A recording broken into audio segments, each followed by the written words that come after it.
عالم الثلاثاء. أحيانا يعني بعض الناس بيلجأ إلى عادات غذائية خاطئة دون أن يشعر. يعني بالتأكيد ده الكثير منا مش بعض الناس. نعم. يعني خاصة ممكن بيعتقد ان هي قد تؤدي الى مثلا تخفيض الوزن، ولكن هي بتؤدي الى عكسها. ده صحيح. نعم. وأيضا بتسبب له مشاكل عديدة بخلاف زيادة الوزن، منها مشاكل هضمية ومشاكل طبعا أحيانا نعم. بتصل صحيح. صدقية نعم. ضغط نعم. وخلافه. طيب نذهب إلى الدكتور كريم جمال، عضو الجمعية المصرية للتغذية ومدرب التغذية الصحية. دكتور كريم، صباح الخير. صباح الخير يا دكتور.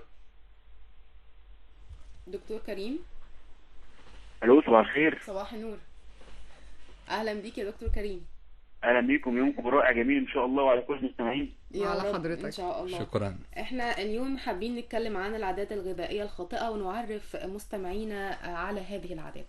اتفضل يا دكتور. طبعا زي ما حضراتكم ذكرتوا ان في بعض العادات الغذائيه الخاطئه اللي كتير مننا بيتبعها او بيمشي عليها بدون وعي، ونلاقي ان هي ممكن تكون عادات بسيطه لكن بتاثر بشكل كبير جدا، مش بس على الوزن لا، وعلى الصحه بشكل عام وعلى طاقتنا وعلى انتاجنا في اليوم. هنلاقي ان اول عاده بنعملها بشكل خطأ وكتير مننا بيعملها هي عدم تناول وجبه الافطار. مم. وجبة الإفطار دي هي أهم وجبة في اليوم، هي تقريبا كده مفتاح اليوم، هي اللي بتقول للجسم إحنا خلاص صحينا، ابدأ بقى شغل الحرق بتاعك، ابدأ يلا انتج الطاقة عشان خاطر نبدأ نكمل في اليوم يعني على مدار اليوم كله. مم. فبنلاقي ناس كتير بتبقى مستعجلة، بتصحى من النوم، تنزل على طول على شغلها أو على المدرسة أو على الجامعة، وبتتجاهل إنها تتناول وجبة الإفطار. فلو هنقول إن هي يعني لو وجبة صغيرة هناخدها الصبح هتفرق معانا كتير في الطاقة بتاعتنا، هنحس ان انتاجنا في اليوم اعلى بكتير، هنحس ان كمان مش بنيجي في نص اليوم نحس بالخمول والتعب والارهاق اللي بيحصل وعايزين ننام، وبيخلينا ناكل حاجات مسكرة او نشرب حاجة فيها كافيين زي القهوة والشاي عشان خاطر نفوق. وجبة الافطار هي وجبة مهمة جدا جدا. تمام. نعم. تاني عادة من العادات الخاطئة اللي بنلاقي كتير جدا برضو بيعملها هي ان احنا بنتعشى عشاء تقيل قوي بقى ونتعشى وننام على طول.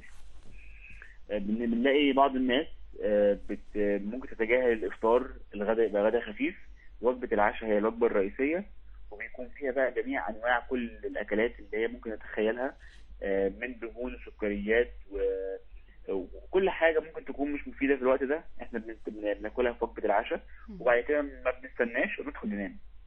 للأسف. إذن حضرتك دكتور كريم بتؤيد المقولة الشهيرة اللي بتقول تناول إفطار الملوك وغداء الأمراء وعشاء الفقراء. بالظبط، ده حكمه جميله جدا ومثل شعبي بيشرح الموضوع بطريقه بسيطه جدا. م. وجبة العشاء هي آخر وجبة في اليوم. جسم الإنسان بيجي عند آخر يوم ويبدأ إن هو الحرق بتاعه يبدأ يقل. ليه؟ لأن في فترة النوم هي أقل فترة حرق الجسم فيها بيكون في مستوياته.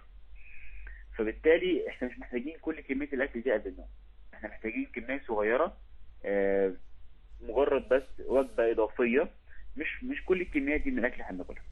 تمام. بعض الناس بيعملوا حاجة أسوأ كمان، إن هو بياكل وجبة واحدة بس في اليوم وتبقى هي وجبة العشاء وبتكون قبل النوم.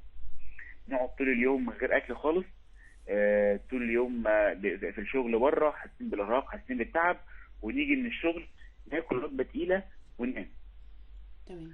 وده تبقى عادة سيئة جدا، لأن أولا عدم الأكل طول اليوم ده بيقلل جدا من حرق الجسم، بيقلل جدا من طاقة الجسم، بيخلي الجسم دايما في حالة ستريس، في حالة إرهاق، في حالة تعب، وفي نفس الوقت بيخلي الجسم في وضع دفاعي، هو حاسس ان مفيش اكل داخله طول اليوم، حاسس ان هو داخل على وضع مجاعه، فبيبدا ان هو اي وجبه اي اكل يدخل له يبدا يخزنه، لان هو مش عارف المجاعه دي هتيجي امتى بعد كده.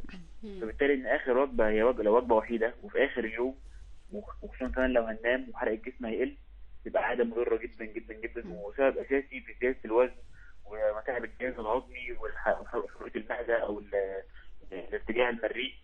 مشاكل كتير جدا جدا في غنى عنها إن احنا ناكل وجبة تقيلة وننام كل يوم. طب الحل يا دكتور، يعني الغالبية العظمى من الناس بالفعل بيتناولوا الوجبة الثقيلة بعد العودة من العمل، وأحيانا بيكون بالليل. فالحل إيه؟ الحل ايه؟ الحل طبعا ان انا متفهم جدا ان في ناس بيبقى عندها شغل وبيبقى طول اليوم بره البيت، لكن ده مش مبرر ان احنا ما ناكلش اي حاجه طول اليوم.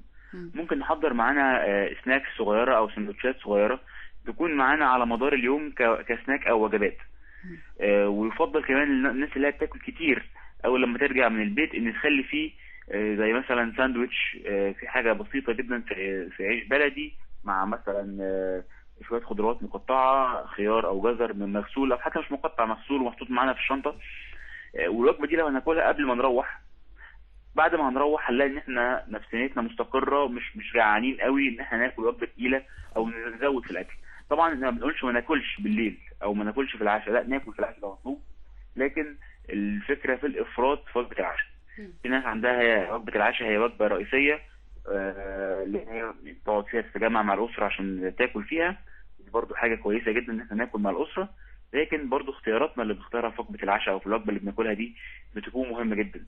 يعني ما ينفعش احنا نيجي اخر اليوم ونزود بقى يعني النشويات الكتير جدا زي المكرونه بقى والرز والمكرونه البشاميل والحاجات اللي بيبقى فيها سعرات حراريه عاليه. لا، هيبقى عشاء خفيف وفي نفس الوقت مشبع. يعني لو عشاء غني بالخضروات والسلطه والبروتين وبعض من النشويات، ده هيكون اختيار مناسب جدا. مش هيسبب يعني ارهاق للمعده، مش هيسبب يبقى فيه نوم غير مستقر بسبب كميه الاكل اللي في المعده، ويحصل بعد كده الشخير وانقطاع النفس اثناء النوم وزياده الوزن. كل الحاجات دي ممكن نتجنبها ان احنا نخف من وجبه العشاء ونخلي فيه بعض السناكس او الوجبات على مدار اليوم. ممكن تبقى السناكس دي عباره عن فواكه مثلا، ثمره فاكهه بناخدها في نص اليوم مع طبعا وجبه الفطار. كل ده فعلا بيفرق معانا، حاجات بسيطه بس بتفرق معانا. طيب يعني طبعا أكيد هناك عادات غذائية خاطئة كثيرة جدا دكتور كريم، غير يعني هاتين العادتين المتعلقتين بوجبة الإفطار والعشاء. يعني قديما قالت العرب: لا تأكل ما تعجز أسنانك عن مضغه فتعجز معدتك عن هضمه. وهناك أيضا يعني أشياء متعلقة بموضوع يعني المشروبات أثناء الطعام أو بعده مباشرة. فبنستأذن حضرتك ان احنا نكمل معك هذا الموضوع المهم ان شاء الله في لقاءات قادمة وفي إطلالة صباحية جديدة في صباح الخير يا عرب. خلاص ان شاء الله مفيش مشكله، والحلقه الجايه ممكن ان احنا الفقره الجايه نكمل بعض العادات الغذائيه الخاطئه الاخرى ان شاء الله. اذا كل الشكر لك دكتور كريم جمال، عضو الجمعيه المصريه للتغذيه ومدرب التغذيه الصحيه. شكرا لك. شكرا لكم، يوم رائع وجميل عليكم وعلى كل